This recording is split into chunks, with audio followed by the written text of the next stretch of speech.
we standing up now? Are we done sitting? I feel like I'm at a school assembly about to talk to you about the dangers of bullying.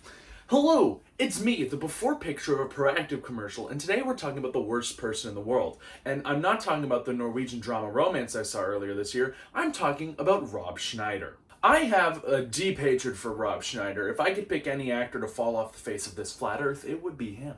He's described as an actor, screenwriter, and comedian. Him saying he's a fucking comedian is like me saying I'm a personal trainer. It's just like, really? Really? He's already making fun of himself. This video fucking sucks. Now you're probably thinking, Ryan, why are you picking on Rob Schneider? He's just a millionaire.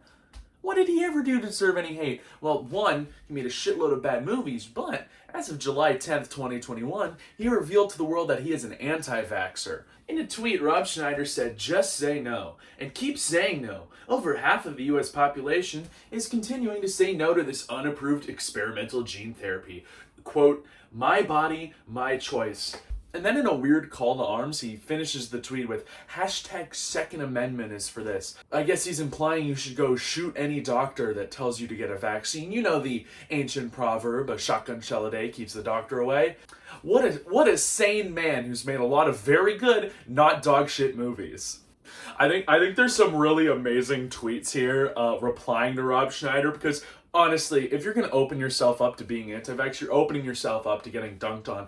And when you're Rob Schneider, you're only 5'3", so it's going to be pretty easy for people to jump over you and dunk.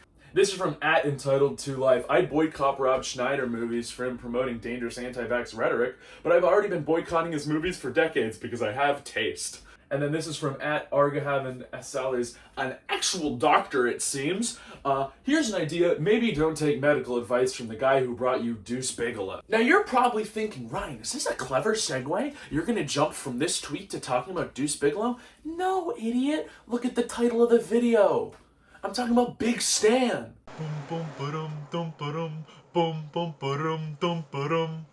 Big Stan is a 2007 psychological thriller / crime drama. If you watch this movie, you would not be able to tell it came out in 2007. We're talking about a year with Pirates of the Caribbean: At the World's End and Spider-Man 3, both amazing movies. But this movie looks like it was shot on a camera used to shoot a porno in the 80s. I mean, it is so blurry you could cut your hand on the pixels. But I'm freaking flying all over the place. We're here to talk about Big Stan, so let's get into Big Stan!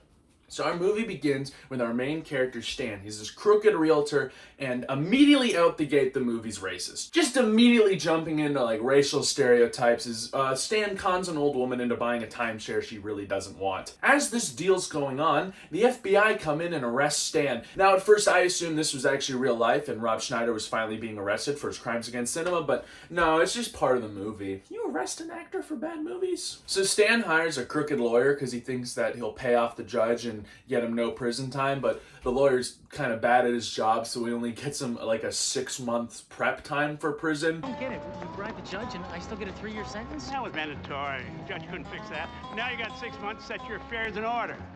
My affairs are already in order. The joke in the movie is that he's going to be teaching music to special needs kids, only they use much less flattering grammar. It's a Rob Schneider movie. What did you expect? Taste? No. He's anti-vax. He hasn't been able to taste anything since he caught COVID. So now Stan has 6 months to get ready for prison, and his biggest fear is that he's gonna get... Anyways, this starts one of 3 montages in this film. You almost think this movie's Paddington, because there's a ton of padding. Best joke! Best joke of the video! It's not gonna get any better than this! It was annoying. Why did he get so loud?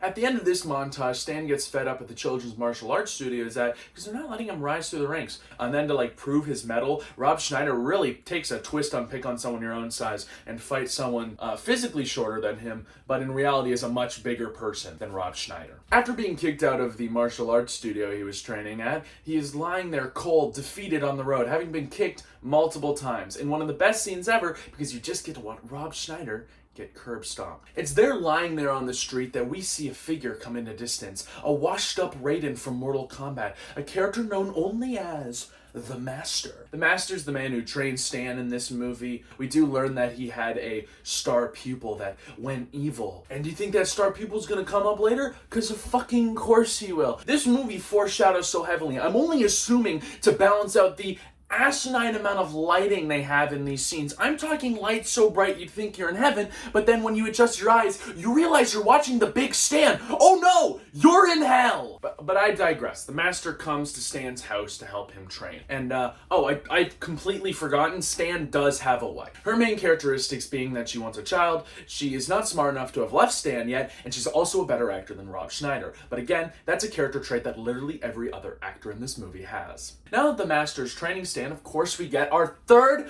montage, including eating gross smoothies, doing the one-finger death punch to a block of wood, and nipple strengthening. I'm not even gonna show you. I almost vomited watching this part, seeing Rob Schneider hoisted by his nipples.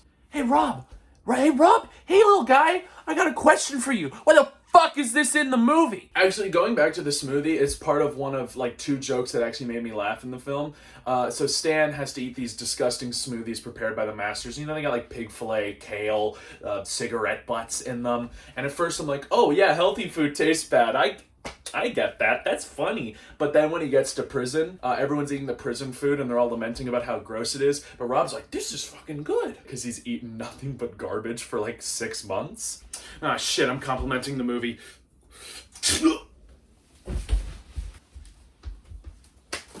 Yeah, that Ryan's compromised. I'll be doing the rest of the review for you. So now that Stan's training is complete and his 6 months are up, we finally go to prison. 40 minutes into the movie. It takes us 40 calendar minutes. Check your calendars, check the minutes section. That's how long it took us to get to the prison part of Big Stan. So of course, Stan's first goal is to beat up the biggest guy in prison, because we've all watched movies that take place in prisons. This is actually a really good scene, because it's like a 6-minute long fight scene, and no one talks, so Big Stan can't make any jokes. You know the classic insult of, you got a face for radio. Rob Schneider has the line delivery skills for a silent film. Now, but you're probably thinking, man, we're 56 minutes into this movie. Who's the villain? Is it the neo-Nazi? Surprisingly not. They take the big stand to have the neo-Nazi not be the main antagonist of our piece. No, the main antagonist is the warden of the prison. He brings Stan in after the prison fight. He's like, hey, Stan, we just remembered that your character's a realtor. How about we make that part of the plot? So logically, the warden's plan is to make the prison bad so he can shoot all the prisoners in a mass culling so he then can develop the land into a beautiful resort town. Because you know, nothing says historical resort town like this is a place where 150 people were murdered. And he needs the big Stan's help because he's a pro realtor, which also means he's a really good architect. And he can plan a way better resort than this fuckwit has. So Stan begins his attempts to reform the prison. Of course, the movie proceeds to go on for another 20 minutes before we decide to advance the plot further, as Big Stan is now standing. He's big standing. It's a good joke. We should write that down.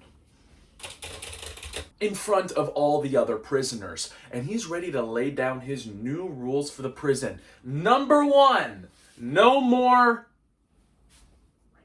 So of course, this scene is a 20-minute extended long bit. I hesitate to call it a joke, just making fun of how much prisoners want to each other. And then we get our third montage of the prison actually being reformed. Prisoners are holding hands, reading books, being gay lovers, because that was probably funny to Rob Schneider. I don't think it was done as like a, what if this is progressive? It was definitely a, look, the guys are kissing. Okay, this guy sucks shit. But of course, this pisses off the warden because now he can't just murder everyone in the prison. You know, the most logical end goal here. He calls Stan back into the office, does some blackmailing probably. Of course, this means Stan has to go evil. Or, I guess, just go back to being the terrible person he was at the beginning, middle, and current of the movie. He never really changes. But we can see behind the scenes that he hasn't lost his heart, as he's kind of setting up a little plan for later to make it so that the warden can't mass murder an entire prison yard of people so he can build a Disneyland resort. Remember, that is the villain's main goal. Also, there's neo-Nazis in the movie! So of course we're brought to the big day, the big sale of the land, and Rob Schneider, he needs to try and stop it before it happens, so he rushes to the warden's office, and who is it? Is that the master's first apprentice? Of course it is! Why wouldn't it be?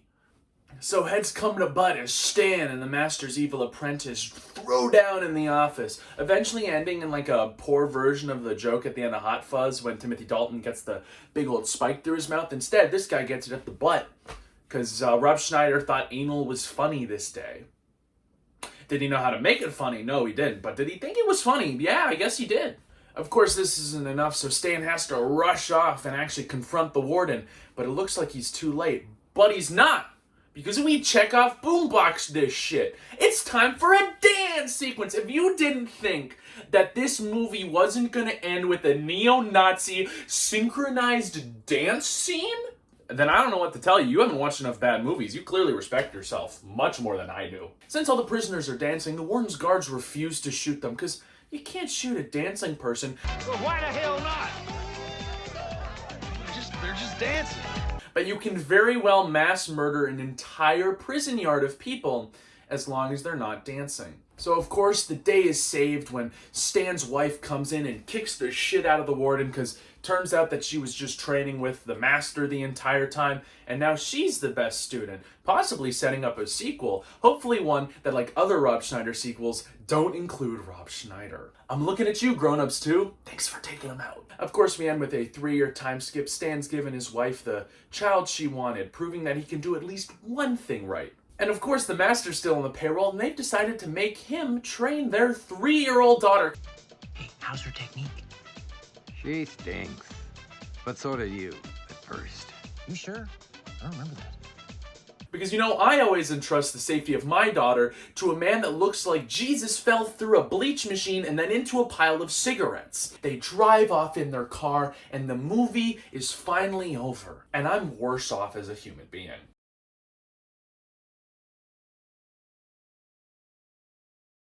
The Big Stand is a movie devoid of heart, humor, and any competent filmmaking. That, of course, is because it is directed by Rob Schneider. However, what it lacks in being a good movie, it surely makes up for in its homophobia, racism, sexism, misogyny, and... No, wait, those don't make up at all. Those all... This movie fucking sucks! This video is brought to you by that spider you saw in the corner of your room but didn't kill, and you're now worried, where did it end up? It's behind you. Thank you so much for watching this video. I'm going back to weekly uploads. I'm really getting in the swing of things. Remember to share with your mom, your dad, your uncle, your cousin, your friends, your dog, just anyone. Just show it to anyone. Even if they don't want to watch it, just show them it. Remember to like, comment, subscribe. If you got ideas for videos, remember, leave them in the comments. Hit me up on Instagram. Just send me stuff. I want to make videos about it. I want to react. I want to yell at anything. I clearly will. You can't stop me. But thank you so much for watching, and I'll see you next time. Here's another. This is from this.